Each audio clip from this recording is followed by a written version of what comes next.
네, 추석 이후에는 본격적으로 4분기가 시작됩니다. 지금까지 국내 증시는 혼조세를 보이고 왔는데요.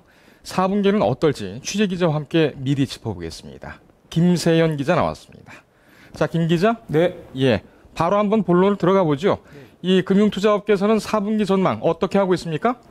네, 오늘 국내 주식시장은 이틀 연속 상승세를 지속하며 추석 연휴를 맞이했습니다. 하지만 추석 연휴 이후 본격화되는 금융투자업계는 다소 우려하는 우울한 모습입니다. 네.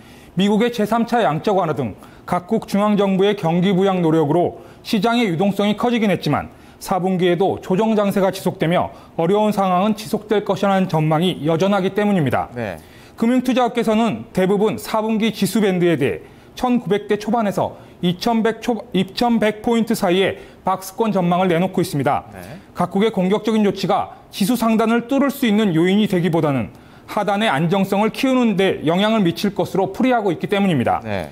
일단 오는 4분기에는 중국 지도부 교체와 이에 따른 경기 부양 움직임은 물론 그리스와 스페인의 구제금융 수락 여부, 국내 기업들의 실적 발표 등 다양한 이벤트들이 예고되고 있습니다. 네. 업계 전문가들은 글로벌 유동성 확대에도 하반기에는 상반기와 마찬가지로 강세장에 이은 조정 장세가 이어질 것이라며 이에 대한 관망세를 가져야 한다고 조언하고 있습니다. 네. 이 4분기에는 어떤 것이 주요 업종으로 떠오르고 또 종목별로 그 전망은 어떻습니까? 네, 일단 시장에서는 조정 국면에 이은 하향 움직임에 대비해 투자 안정성을 높여야 한다며 대형주보다는 중소형주에 관심이 필요하다고 조언하고 있습니다. 네. 환율과 유가 변동성이 여전히 불안한 상황에서 과도한 조정이 부담스러운 종목보다는 유연한 시장 대처가 가능한 중소형주에 대한 투자가 필요하다는 지적입니다. 네. 업종별로는 추석 전후를 기점으로 단기적으로는 여행과 항공, 호텔과 카지노를 비롯한 레저 업종 등이 주목을 받고 있고 장기적으로는 중국발 수혜가 기대되는 소재 산업과 3분기 강세를 보인 엔터테인먼트들의 강세가 예견되고 있습니다. 네. 특히 철강 업종의 경우 미국과 유럽 지역의 철강 가격 상승세와 중국의 철강사의 감산에 따른 역내 철강 가격 반등 시점까지 수익률 상승이 기대되고 있습니다.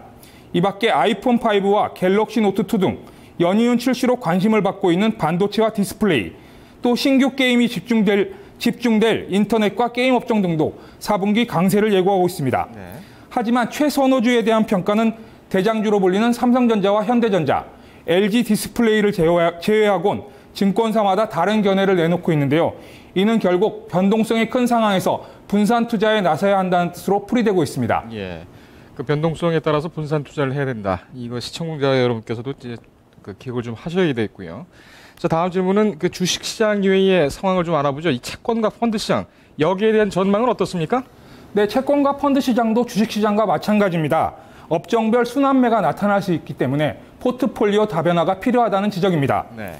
펀드 시장에선 일단 양적 완화에 대한 수혜를 받을 수 있지만 인플레이션 해지는 물론 리스크도 어느 정도 회피할 수 있는 금펀드가 주목되고 있습니다. 아울러 시장 리스크가 더욱 부각될 경우 해외 채권형 펀드도 관심을 가져야 한다고 조언하고 있습니다. 네. 채권 시장의 경우도 관망세 속 강세 분위기가 이어질 것으로 보이는데요. 일단 유로존의 재정 위기 우려가 완화됐다는 점이 주목되고 있습니다. 이는 곧 400억 유로의 절감을 골자로 한 스페인의 내년 예산안 발표가 국내 증시 변동성에 어떻게 영향을 미칠 수 있을지 살펴봐야 한다는 뜻으로 풀이됩니다. 네. 한편 국내 채권 전문가들은 10월 지표물인 국고채 3년물의 평균 범위를 2.72에서 3.02%로 예견하며 이에 따른 기준금리 역전 현상 해소도 기대하는 모습입니다. 네. 이 하반기에는 특히 이제 여러 가지 그 이벤트가 예정돼 있지 않습니까? 이에 따른 또 펀드나 아니면은 주식시장의 상황 어떻게 흘러가는지 또 잘 살펴봐야 되겠습니다. 김 기자 오늘 잘 들었습니다.